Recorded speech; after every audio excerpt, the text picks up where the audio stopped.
Welcome to Inside the Owls Burrow, a FAU podcast presented by FAU Owls Nest. I'm your host, JJ Metz, and I'm joined by Richard today. And today we are going to talk about the FAU Owls basketball men's roster going into the 2023-2024 season. So, Richard, take it away. Yeah, we got a very excellent squad coming back. Only one departure in Michael Forrest, but the biggest returners for the Owls is Elijah Martin and Janelle Davis. Both players declared for the NBA draft earlier this year to test the waters, and they definitely are coming back with lots of motivation entering into next season. So we have a very good roster to go over. So JJ, I think I'll let you do the honors of going over the players you want to go over first. So go ahead.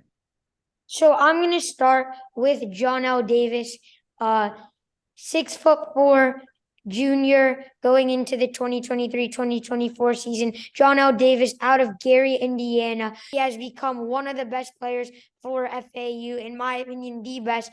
Janelle, he averaged 14 points, 2 assists, 5 rebounds, 49% from the field goal, and a very good 36% from three-point shooting. He had some very good games. For example, 36 against UAB, 19 against Florida, 25 against FDU, and 26 against Middle Tennessee State. Janelle, he's an all-around player, great defensive player, great offensive player, great three-point shooter, and I really think that he is a key piece, one of the best players in the country, in fact. So that is Janelle Davis. Yeah, the player coming up next after Davis is Elijah Martin. Whether you had him coming off the bench or in the starting lineup, there was no question that Elijah Martin delivered. He averaged over 13 points and grabbed over 5 rebounds and dished out more than 1 assist a game in 36 games. He had 21 starts, 15 off the bench, and he really delivered, landing on Conference USA's first team. And then building off of that, going into March Madness, he landed on the all-tournament team, not only in the East region of March Madness, but also in the Final Four all-tournament team, where he had an excellent performance against San Diego State with a game-high 26 points to keep the Owls within range of potentially making the championship game.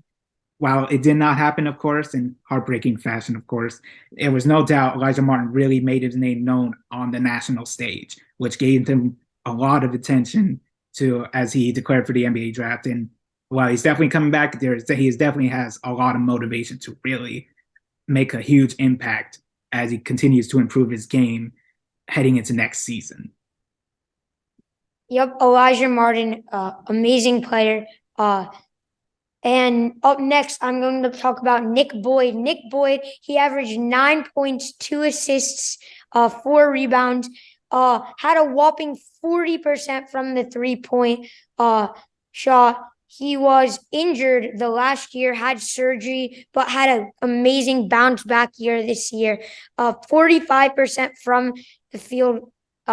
And I really like Nick as a player and going into next year. Well, next up on my list is Brandon Weatherspoon. Wade Michael Forrest making his departure after 5 incredible years from the guard, from the all-time leading three-point shooter in FAU history. Brandon Weatherspoon is a player I think is likely to make a huge leap in his game as he will get more minutes with Forrest's departure. He averaged 5 points a game, with being one of their best shooters from the perimeter, making 40 from beyond the arc. Wow, 33% from the three-point line. And he had very key moments throughout March Madness. And before the March Madness, he also had an incredible windmill dunk when the Owls blew out UTSA at home, as it landed on SportsCenter's #1 play on the top 10 that night. And he really contributed in March Madness with his season-high 7 rebounds against the Tennessee Volunteers in the Sweet 16 in Madison Square Garden, may I add. So Brandon Weatherspoon really has a lot of upside to his game as a 3-and-D player, and I really can't wait to see what he does on the court heading into next season as he looks to continue improving his game often, not only on offensive side of the court, but also on defense. Up next, I'm going to talk about Brian Greenlee. He's a super senior point guard out of the Rock School in Greensville, Florida. Brian Greenlee, he had 20 other D1 players at his high school. He was ranked in the top 500 on 247 Sports, ended up committing to Minnesota and didn't get much playing time at Minnesota, so decided to come here and transfer to FAU. He averaged 7 points, 2 assists, and 3 rebounds, 42% from field goal, and 40% from three-point range. Brian Greenlee, 17 points against Kansas State. Great game for him there. And yeah. Next up for me is Giancarlo Rosado.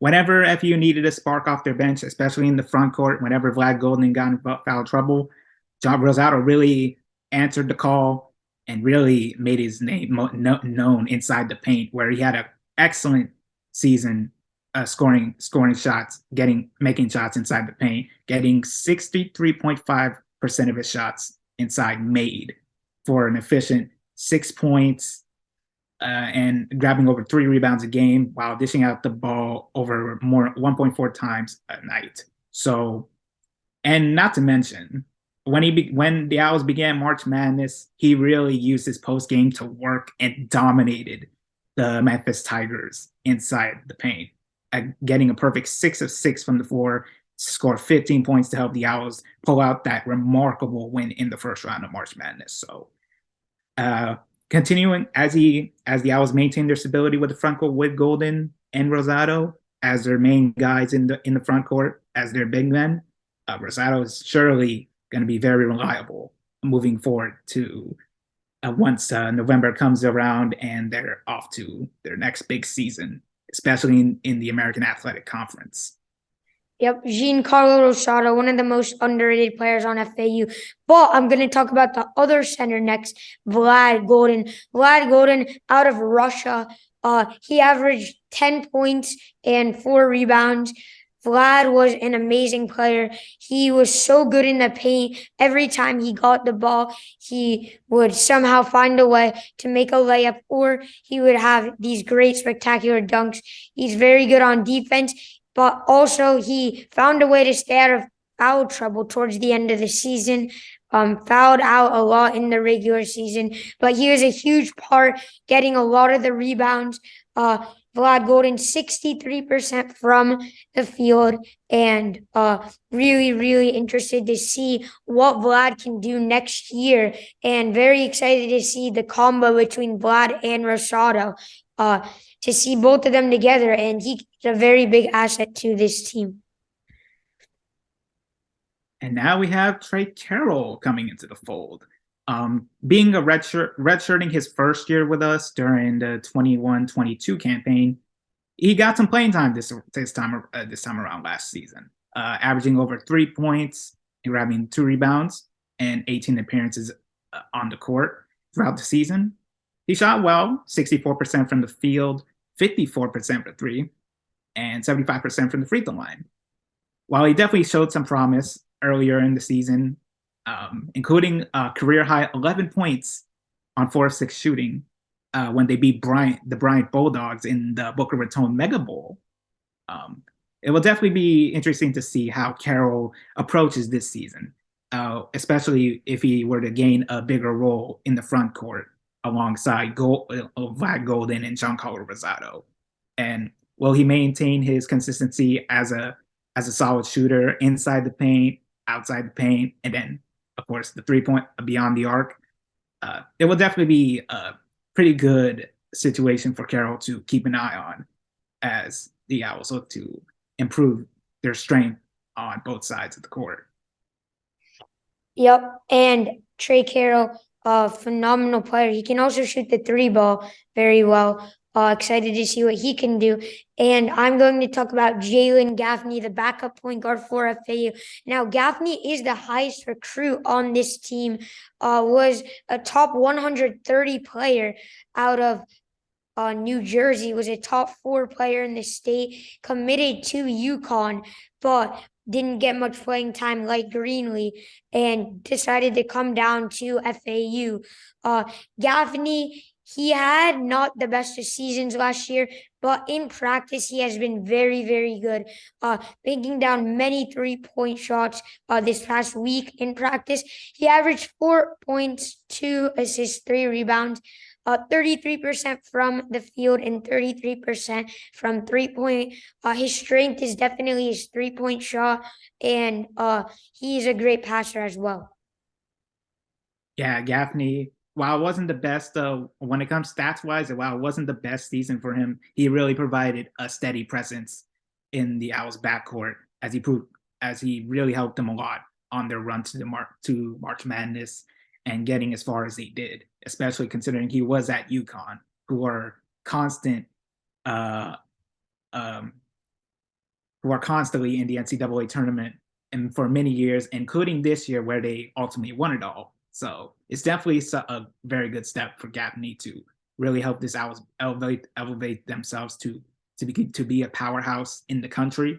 So we'll definitely see how he does next season to improve his shooting and every other aspect of his game. And next up, we have Brennan Lorient. He sparingly played throughout the season. He appeared on the court 21 times, and while his stats are not eye-pleasing to say the least, he definitely made his contributions on the court when he was called earlier in the season, especially against non-conference opponents, where he got a career-high 6 points on 3 shots against Detroit Mercy, and including 4 rebounds as well. So while he is definitely the player you want to keep an eye on the most, as he does have a lot of potential to really break out. And especially with his size, 6'9", and he's a forward, you could really put out some interesting lineups with if the Owls was to play small ball. Lorient is definitely a very good option to really consider, especially as he expands on his potential, his upside, and his overall skill set. Yeah, Brennan Lorient, one of the most athletic players on this FAU basketball team, top 300 player out of high school in Fort Lauderdale, Florida. And up next, I'm going to talk about Alejandro Rafa. Alejandro, he didn't get much playing time this year. 5'11" point guard, but in practice, he did make this really good right-handed layup where in the 5v5 today. Not too much to talk about with Alejandro, a 0-star recruit, and yeah. And while Michael Forrest, it was the lone departure from the Owls after last season, the Owls did their due diligence in making sure they had all their scholarship spots filled up. And they found their recruit in Devin Vanterpool from Christ the King. Vanterpool, while his potential is definitely there as a two-way guard, as described by an assistant coach of his, who can basically describe himself as a Swiss Army knife. He's a knockdown shooter, can finish at the rim, and can rebound the ball, and can really play very good defense by getting steals and blocks on any given day. So Vanterpool, while it's really undecided to see whether he'll have a big role in the team or a very limited role, similar to Trey Carroll and Brennan Lorient last season. There is no doubt that Vanterpool is a long-term project for the Owls to develop his game and really become valuable to their game plan moving forward.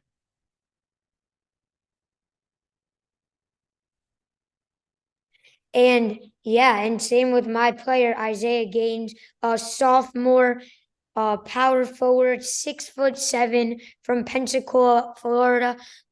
He does dunk very well. That is all our players. In our next segment, coming soon, we are going to interview Nick Boyd. So Thank you guys for the first segment, and we will see you in a couple of minutes with Nick Boyd.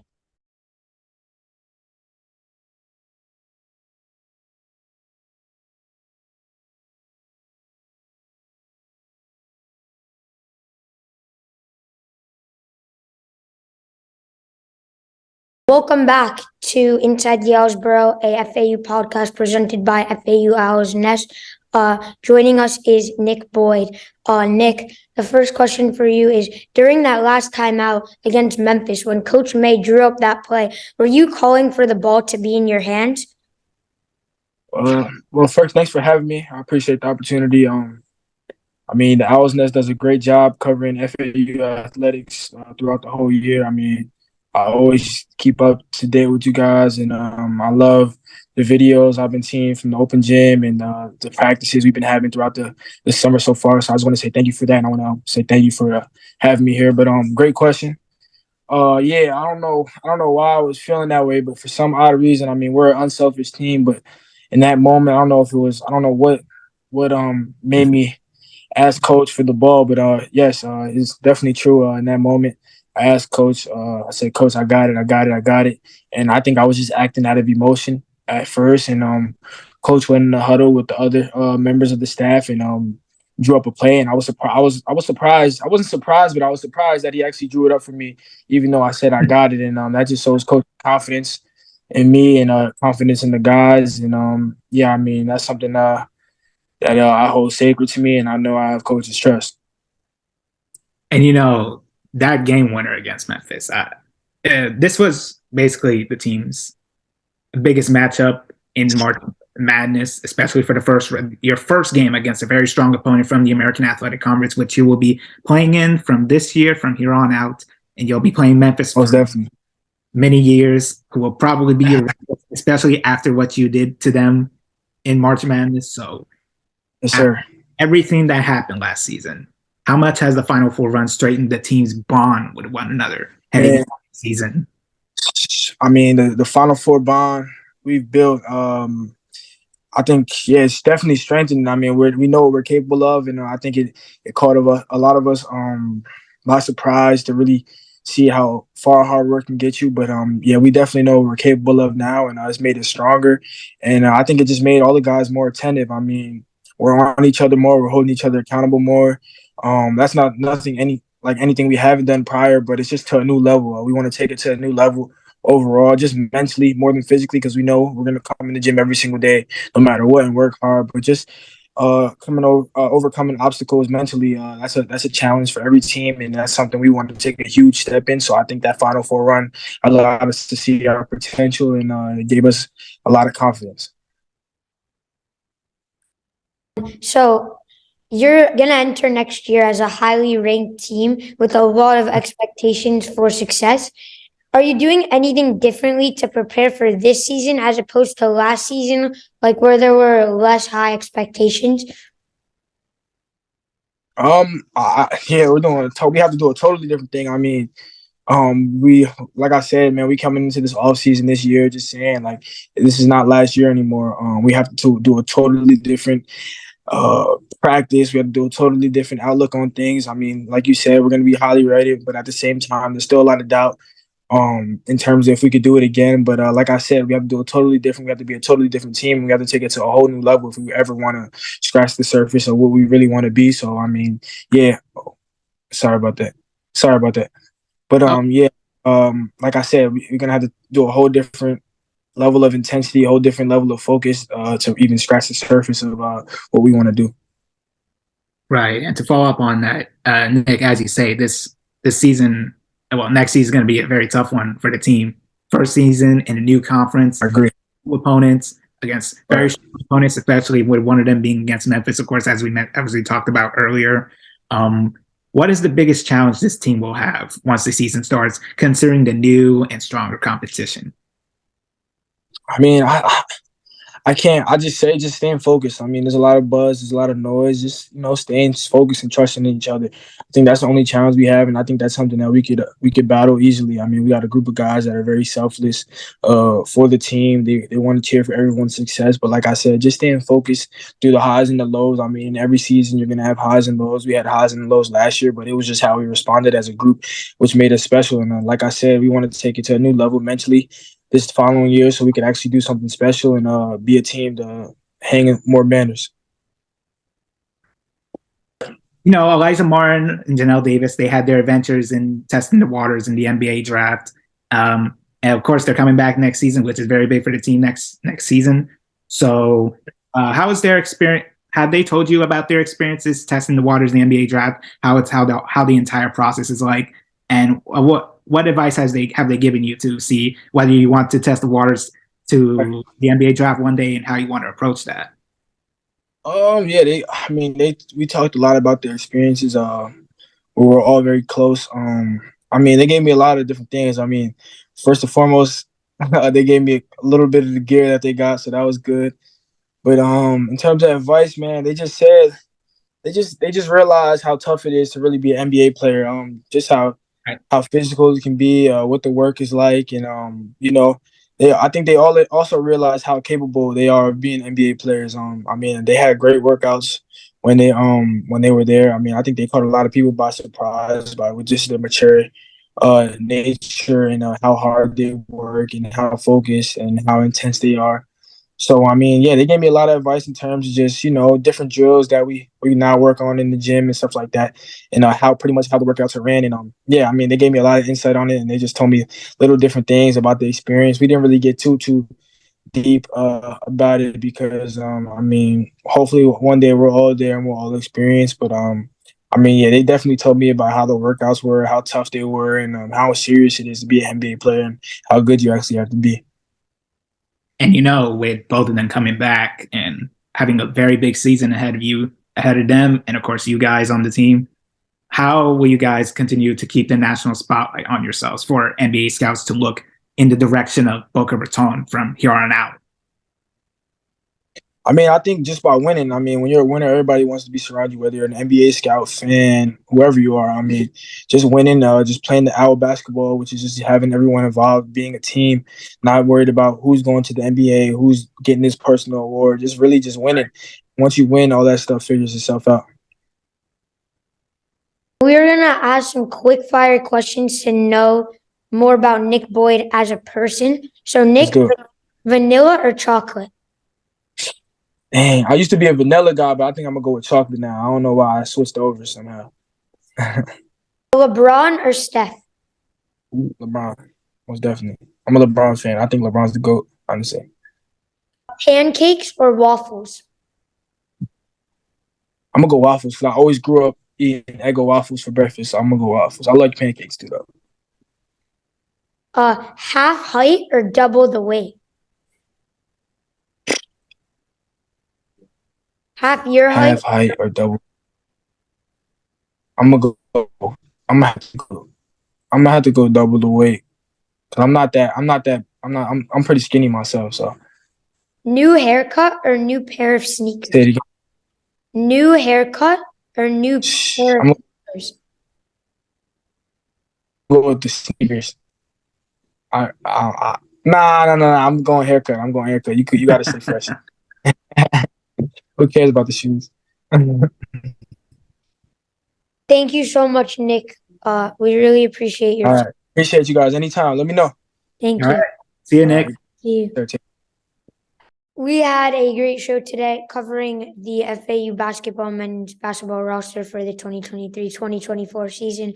And we had an amazing interview with FAU basketball player Nick Boyd. So thank you, everyone who made it this far. Thank you for watching, and hope to see you next time.